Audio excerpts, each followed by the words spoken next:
Reservation हटाओ आंदोलन. तुम्ही ऐकलंच असेल, आता 21 ऑगस्ट पासून म्हणजे कालपासून जंतर मंतरवर याचं आंदोलन सुरू झालं ग्राउंड लेवलवर. खूप सारे जनरल कॅटेगरीचे लोक तिथे गेले आणि प्रोटेस्ट करत आहेत. खूप सारे करणी सेना, बजरंग दल असे खूप सारे तिथे गट पण गेले, संघ पण गेले आणि त्यांना सपोर्ट करत आहेत. आणि हे का गरजेचं आहे तुम्हाला माहितीये का? हे जे लढाई आहे, हे जे आंदोलन आहे, हे एससी एसटी कॅटेगरीच्या विरोधात नाही आहे. महामानव डॉक्टर बाबासाहेब आंबेडकरांनी जे पण काही अधिकार दिलेले एससी एसटी कॅटेगरीवाल्यांना, त्यांच्या समाजाला, तर त्यांचं हिरावून घेणं नाहीये.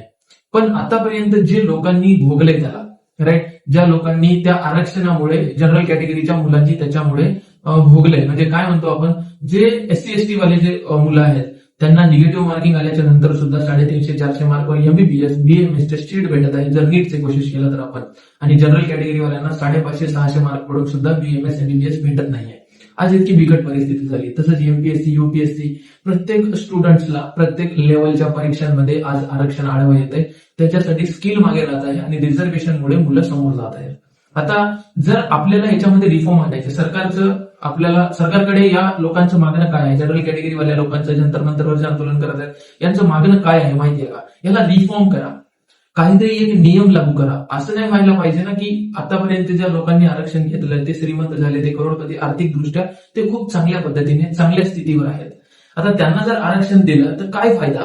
तेच एससी एसटी मधले खूप सारे असे लोक आहेत जे गरीब आहेत, ज्यांच्या आर्थिकदृष्ट्या खूप कमकुवत आहेत. त्यांनी खरं तर त्यांना आरक्षण पाहिजे आणि फक्त त्यांनाच आरक्षण पाहिजे. जे अपंग आहेत त्यांना आरक्षण पाहिजे. जे कुटुंबियांचे काय म्हणतो शहीद कुटुंब आहेत त्यांना आरक्षण पाहिजे. आता सर्वांना जर आरक्षण दिलं ना, काय होतं ना, सर्वांना आरक्षण दिलं, जे आज करोडपती आहेत, जे आर्थिकदृष्ट्या खूप चांगले आहेत, त्यांना जर आरक्षण दिलं ना, एका जनरल कॅटेगरीवाले लोक जे गरीब आहेत, ज्यांच्यापाशी रिसोर्सेस खूप कमी आहेत, पण त्यांना अभ्यास केल्याच्या नंतर त्यांना मार्क्स खूप चांगले पडले, तरी ते मागे राहत आहेत. का? कारण या लोकांना आरक्षण आहे. याच्यासाठीच जंतर मंतरवर जे आंदोलन चालू आहे ना, हेच चालू आहे. यांचं एकदम सिंपल मागणं आहे. मी तुम्हाला मागणं सांगतो काय आहे. सिंपल 5च मागणं आहे. आर्थिक आधार. बघा, नोकऱ्या आणि शिक्षणाचा आधार जातीवर जे केलं ना, त्याच्याऐवजी जातीऐवजी केवळ आर्थिक स्थितीवर करायला पाहिजे. म्हणजे बघा, एवढा चांगला आर्थिक आधार जे आहे ना, ते नोकऱ्या वगैरे, राईट, हे जातीवर न करता हे आर्थिक स्थितीवर केलं पाहिजे. जे नोकऱ्यावर आपण आरक्षण देतो ना, हे आर्थिक स्थितीवर करा. बरोबर आहे ना? जर आर्थिक स्थितीवर केलं, ज्याच्यापाशी खरंच आर्थिकदृष्ट्या खूप कमकुवत आहे त्यांना द्या. मग ते एससी एसटीचे राहू की कोणी राहू, त्यांना द्या ना आधार, राईट. रिझर्वेशन तर इथे जनरल कॅटेगरीला येणार नाही, कारण त्याच्यामध्ये तर आपण छेडछाड नाही करू शकत. एससी एसटी वाले खरंच जे कमकुवत आहेत, आर्थिकदृष्ट्या जे खूप कमी आहेत, त्यांना आरक्षण तुम्ही देऊ शकता. दुसरी गोष्ट यांची मागणी आहे एक कुटुंब नियम, राईट. कुटुंबात एकालाच फायदा मिळावा म्हणून एक कुटुंब एक आरक्षण द्यायला पाहिजे, राईट. ही नीती लागू करायला पाहिजे. बघा, कुटुंबामध्ये आज मी आहे, फॉर एक्झाम्पल एससी एसटी कॅटेगरीचा कोणी माझा मित्र आहे, राईट, त्याला आज आरक्षण भेटलं, त्याला नोकरी लागला, त्यानं त्याची आर्थिक स्थिती खूप सांभाळली, खूप छान केली, तर त्याचं काम आहे ते येणाऱ्या पिढीला त्यांना ते द्यायला पाहिजे, राईट. त्याचं काम आहे येणाऱ्या पिढीला त्यांना मदत करायला पाहिजे. असं नाही व्हायला पाहिजे की त्यानं त्याचं सक्षम झाला, श्रीमंत झाला, येणारी पिढी पण ते सेम आरक्षण घेते आणि ते सेम सक्षम होत नाही. एका कुटुंबाला, एका पिढीला तेवढंच आरक्षण भेटलं पाहिजे. ही यांची एकदम सिंपल मागणी आहे आणि ते अगदी बरोबर आहे, कारण त्यांच्यासोबत पण अन्याय नाही होणार आणि दुसऱ्यांसोबत पण अन्याय नाही होणार, राईट. जातीचा रकाना रद्द, right. One nation one identity, one nation one identity करायला पाहिजे, राईट. अंतर्गत सरकारी फॉर्म, याच्या वन नेशन वन आयडेंटिटी अंतर्गत सरकारी फॉर्म मधून जातीचा कॉलम पूर्णपणे हटवा. जातीचा कॉलमच हटवला पाहिजे. वन नेशन वन आयडेंटिटी करा, राईट. त्याच्या फॉर्म मधून जे आहे ते जातीचा रकाना हटवून टाका. ते जर हटवलं ना, सर्वांना समान येऊन जाते, राईट. आणि आरक्षण कसं द्या? आरक्षण द्या आर्थिक स्थिती पाहून. जे खरंच आर्थिक दृष्ट्या कमकुवत आहेत ना, त्यांना आरक्षण द्या. एकदम सिंपल आणि सोपं आहे आणि हे रिफॉर्म होणं लागेल आणि हे रिफॉर्म व्हायला पाहिजे. हे जर रिफॉर्म झालं ना, तर आपला देश पण कमकुवत नाही होणार, आपला देश स्ट्रॉंग होईल, कारण स्किलवाले पोरं समोर जातील, जे आर्थिक दृष्ट्या कमकुवत आहेत ते लोक समोर जातील, है ना? बरोबर आहे ना? तर देश अशा प्रकारे आपण समोर नेऊ शकतो. याला आपण सर्वजणांनी सपोर्ट करायला पाहिजे. नियम मागे घे, राईट. विशेष मदत आहे.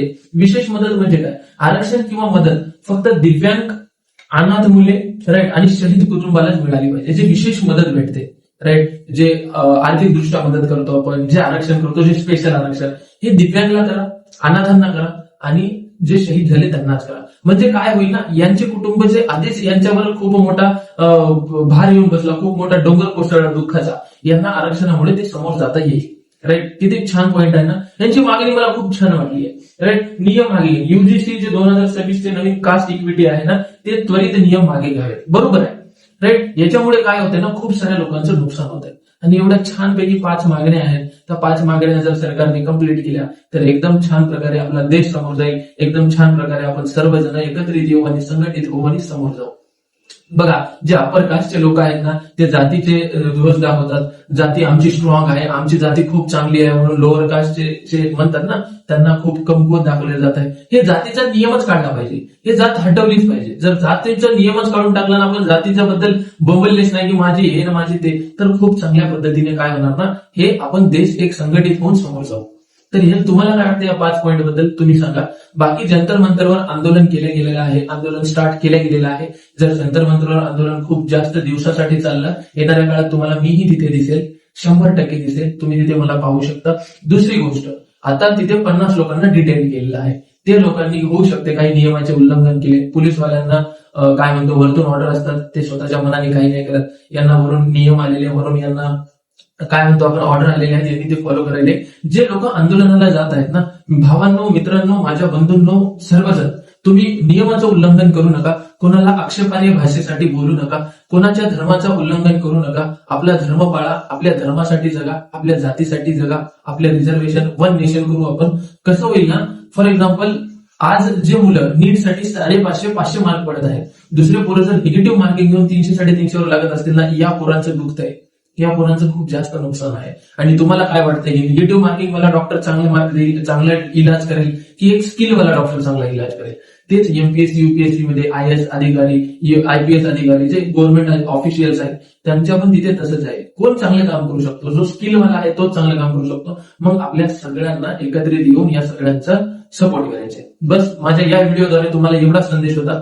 सगळेजण एकत्र येऊ आणि समोर जाऊन यांना सपोर्ट करू.